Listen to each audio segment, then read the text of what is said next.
Hello students, doubt discussion की इस series में आप लोगों का बहुत बहुत स्वागत है। केमिस्ट्री में हम एलन के सॉल्यूशंस चैप्टर के एक्सरसाइज 1 के क्वेश्चन सॉल्व कर रहे हैं। पार्ट 2 में आप लोगों का बहुत बहुत स्वागत है।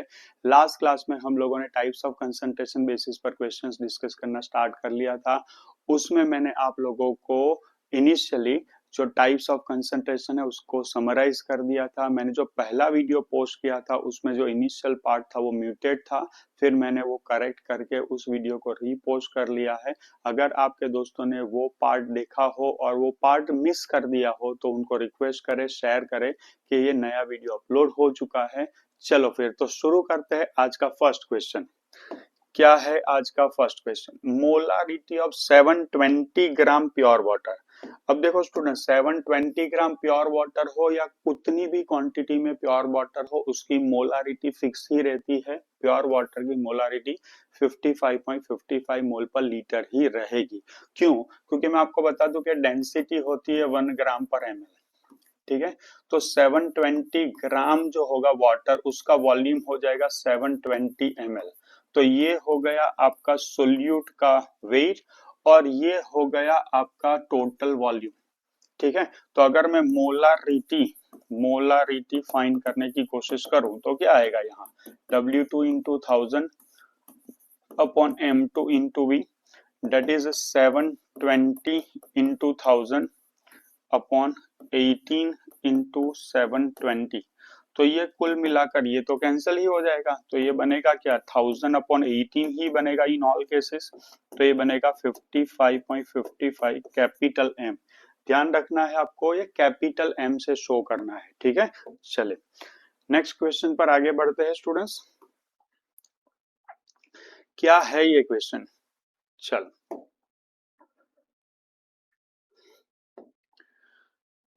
चलो क्या बोल रहा है ये क्वेश्चन, पहले पढ़ते हैं। Equal weights of NaCl and KCl are dissolved separately in equal volume of solutions, then the molarity of two solutions will B.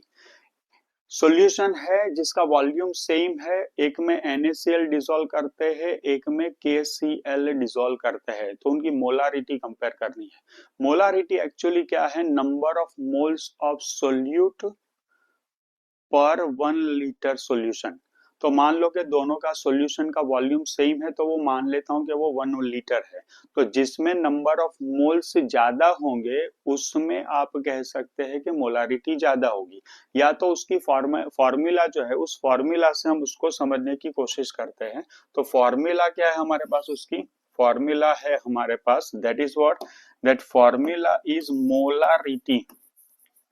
Molarity is W2 into 1000 upon M2 into V।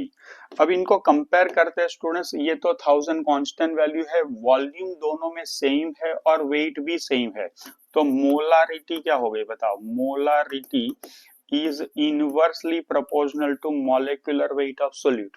अब NaCl का molecular weight है 58.5 ग्राम पर मोल और KCl का molecular weight है 74.5 ग्राम पर मोल।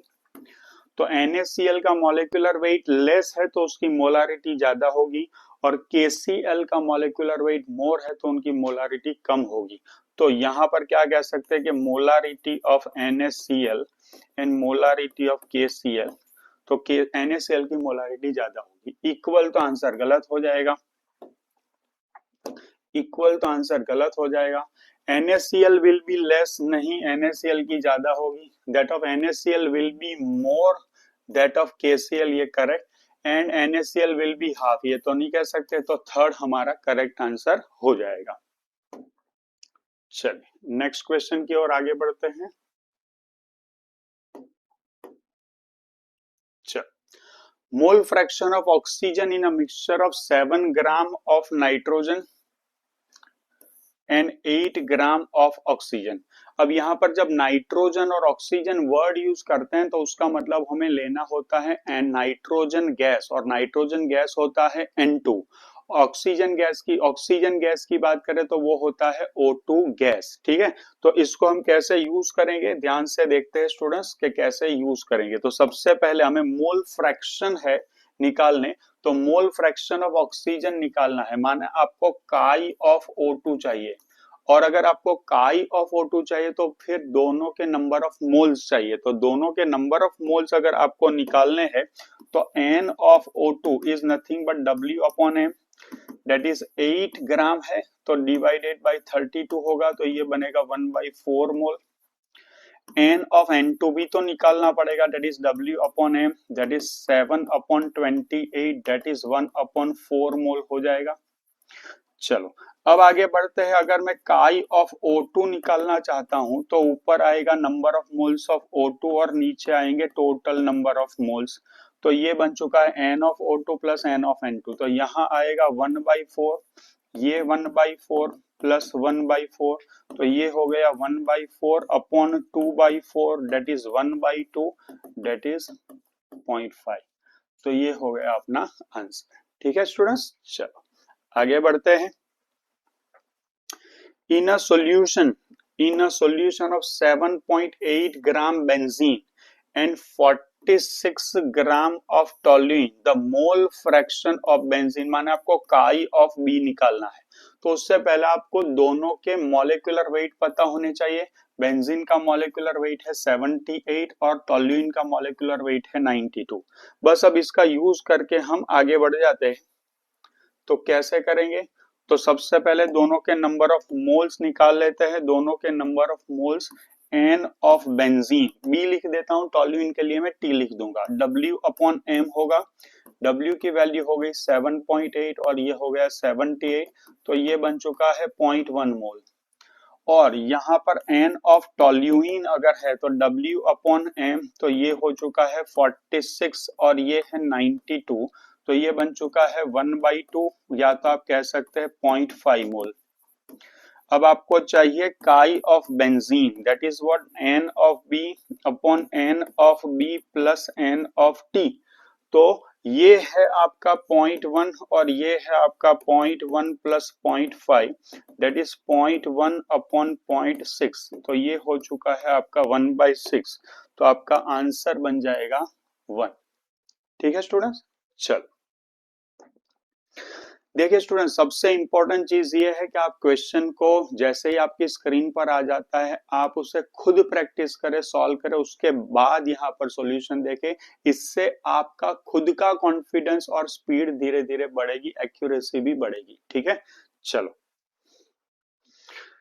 X molar solution of a compound in benzene has mole fraction of solute equal to 0.2, the value of X is। अब देख लो यहाँ पर रिलेशनशिप किसके बीच में है? Molality and mole fraction of solute. मैंने आपको लास्ट लेक्चर के अंदर इन दोनों के बीच का रिलेशनशिप एक्सप्लेन कर दिया है। अगर आपने वो लेक्चर नहीं देखा है, समरी वाला पार्ट, तो जरूर देखिए। यहाँ पर मैं आपको एंड स्क्रीन पर भी दे दूंगा, वो आपको जरूर देखना चाहिए। अब यहाँ देखिए कैसे करेंगे। तो पहले तो समझिए कि काई 2 जो है ना, काई 2 की वैल्यू आपको दे दी है 0.2 सोल्यूट, तो काई 1 की वैल्यू बाय डिफॉल्ट क्या हो जाएगी? 0.8। और यहाँ पर आपका सॉल्वेंट बेंजीन है, तो मॉलिक्यूलर वेट ऑफ बेंजीन होता है 78 ग्राम पर मोल। चलो अब रिलेशनशिप क्या है? मोलालिटी इक्वल्स टू काई 2 इंटू 1000 अपॉन काई 1 इंटू M1 होता है, ये होती है relationship.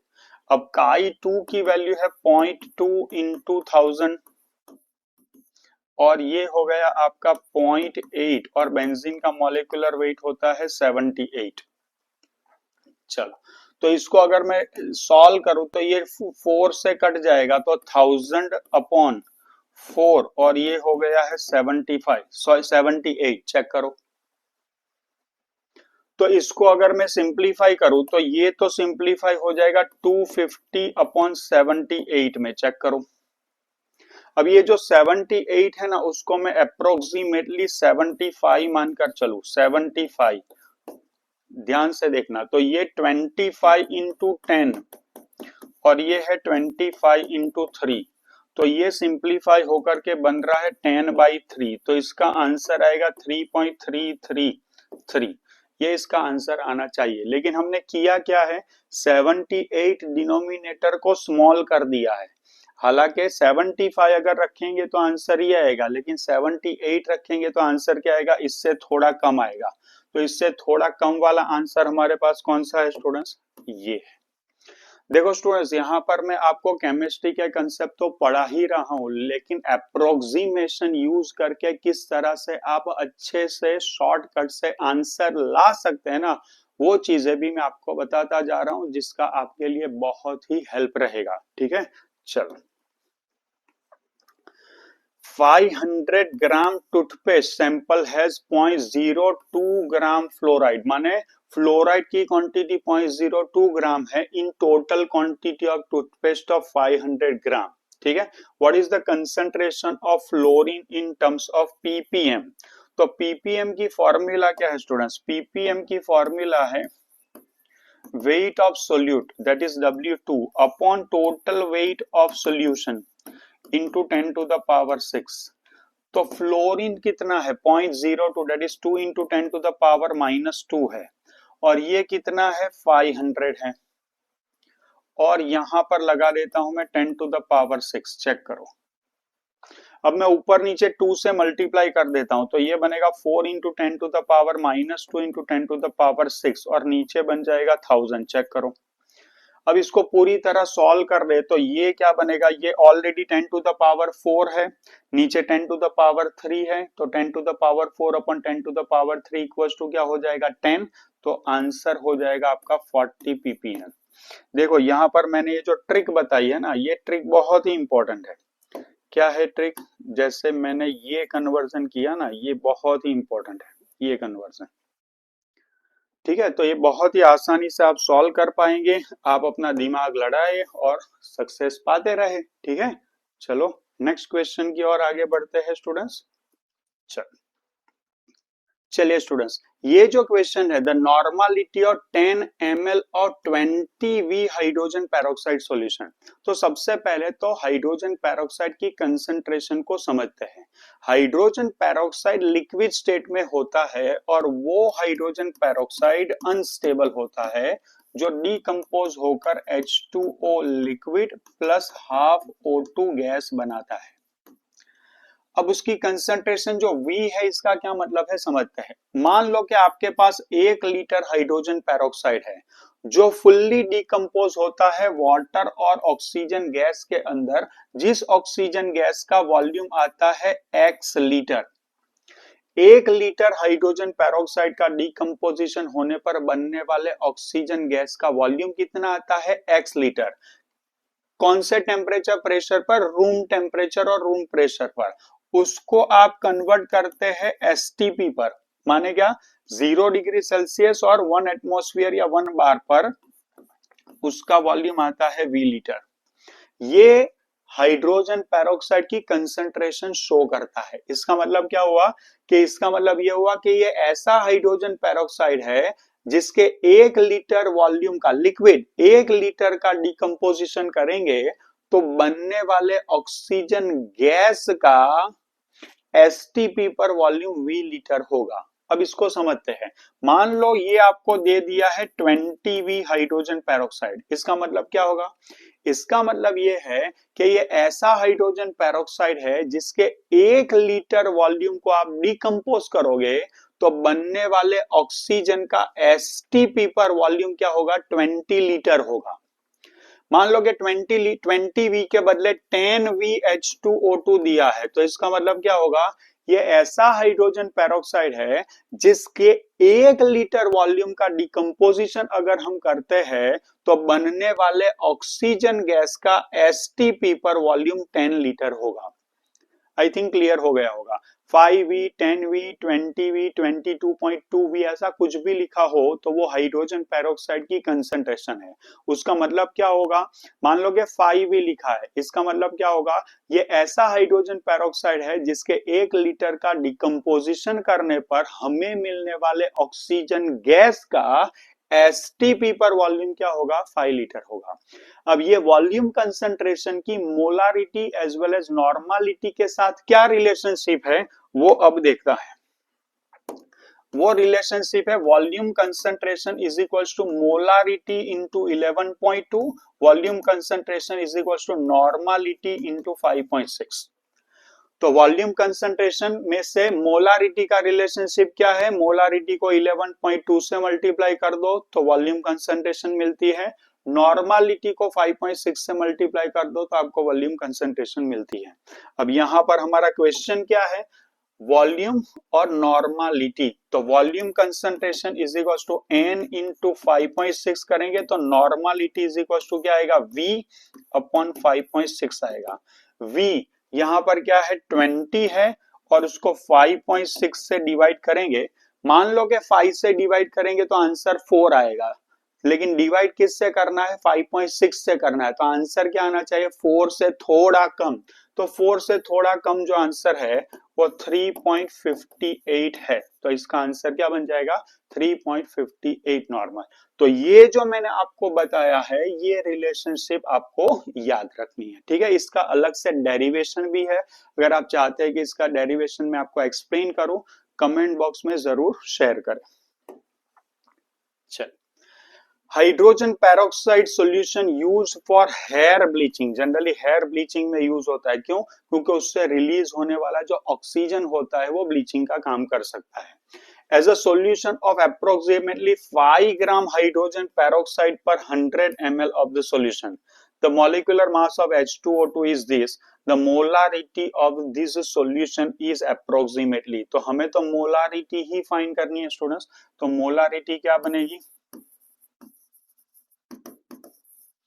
that is W2 into 1000 M2 into V, तो W2 कितना है 5 ग्राम डाला है into 1000 upon M2, molecular weight क्या है 34 है और वॉल्यूम कितना है 100 ml में डाल रखा है, चेक करो। तो आपका आंसर क्या हो जाएगा 50 अपॉन 34 आपका आंसर हो जाएगा, ठीक है। तो ये आंसर किसके बराबर होगा 34, और 34 का अगर आप डबल कर दे, ठीक है, तो कितना हो जाएगा 68 हो जाएगा। अगर इसको और थोड़ा सिंप्लीफाई करेंगे तो आपको आंसर मिल जाएगा 1.5 मोल पर लीटर।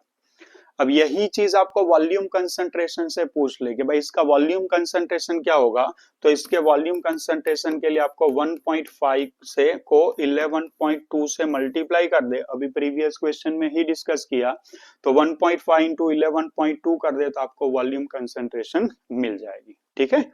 चल,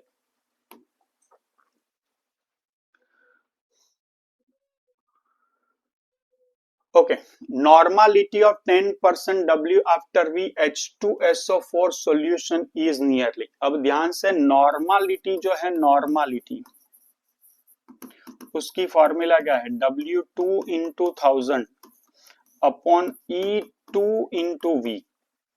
अब ये E2 क्या है, E2 होता है हमारा इक्विवेलेंट वेट। अब इक्विवेलेंट वेट क्या होता है, equivalent weight is molecular weight divided by, हमारा H2SO4 है तो वो एसिड है, एसिड है तो डिवाइडेड बाय बेसिसिटी आएगा, या तो आप n फैक्टर भी लिख सकते हैं। तो मॉलिक्यूलर वेट है उसका 98, बेसिसिटी है 2, क्यों, क्योंकि वो 2H प्लस दे सकता है, तो ये हो जाएगा 49। अब 10% W आफ्टर V का मतलब क्या होगा कि 100 ml सॉल्यूशन है और उसमें 10 ग्राम H2SO4 डिसॉल्व है, ठीक है।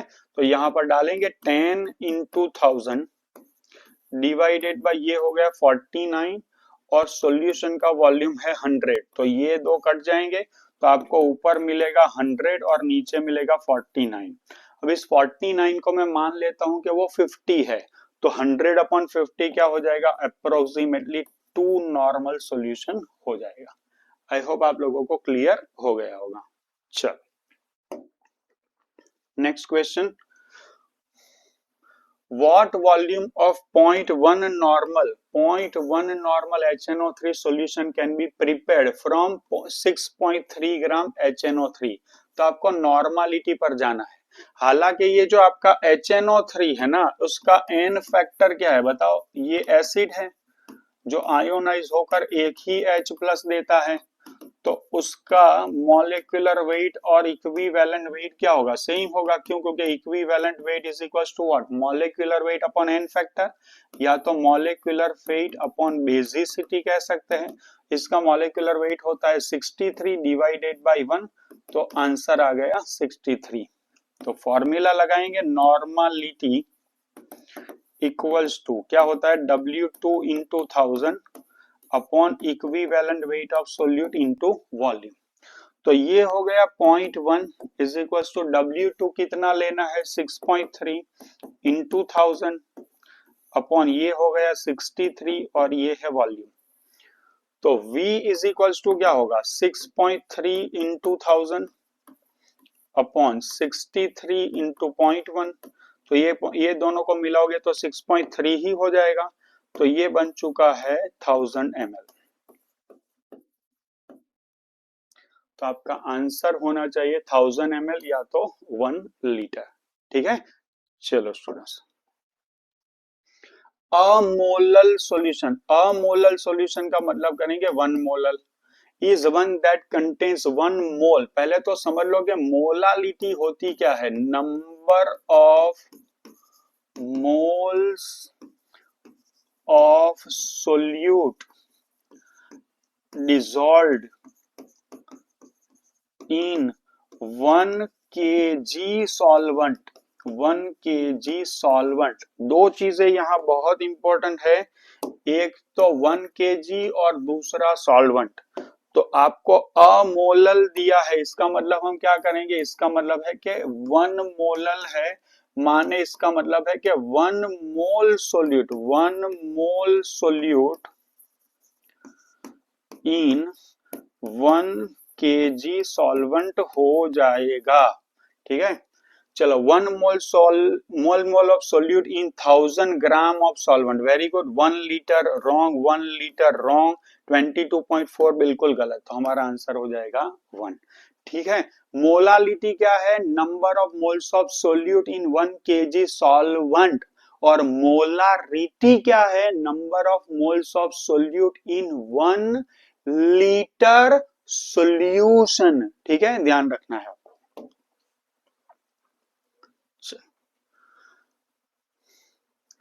Which of the following statement is true? सबसे पहले तो आपको ये चेक करना है कि आपको क्वेश्चन में ट्रू पूछा है, करेक्ट पूछा है, या फॉल्स पूछा है, या इनकरेक्ट पूछा है। ठीक है, चलो, molarity is the number of moles of solute dissolved पर लीटर ऑफ सॉल्वेंट, ये गलत है, सोल्यूशन होना चाहिए।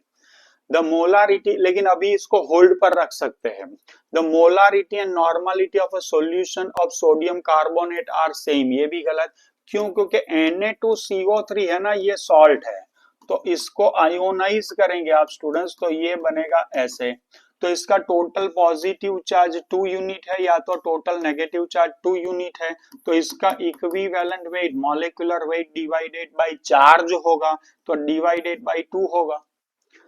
तो इसकी नॉर्मलिटी मोलारिटी से डबल आएगी। ठीक है, चलो, molality of a solution is defined as the number of moles of solute dissolved in 1000 gram solution, ये भी गलत है।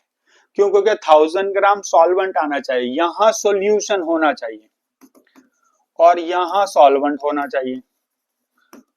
The ratio of mole fraction of solute and solvent is in the ratio of the respective moles, ये बिल्कुल सही है।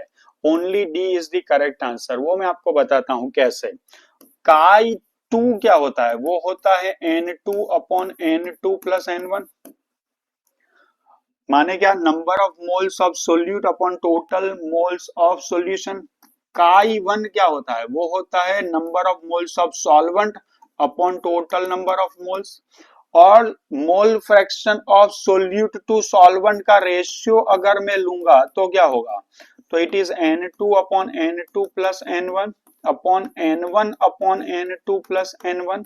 तो ये क्या आ गया, चेक करो, the ratio of mole fraction of solute to solvent ultimately क्या बना, it is the ratio of number of moles of solute to number of moles of solvent, so that ratio is the ratio of the respective number of moles, तो only D is the correct answer.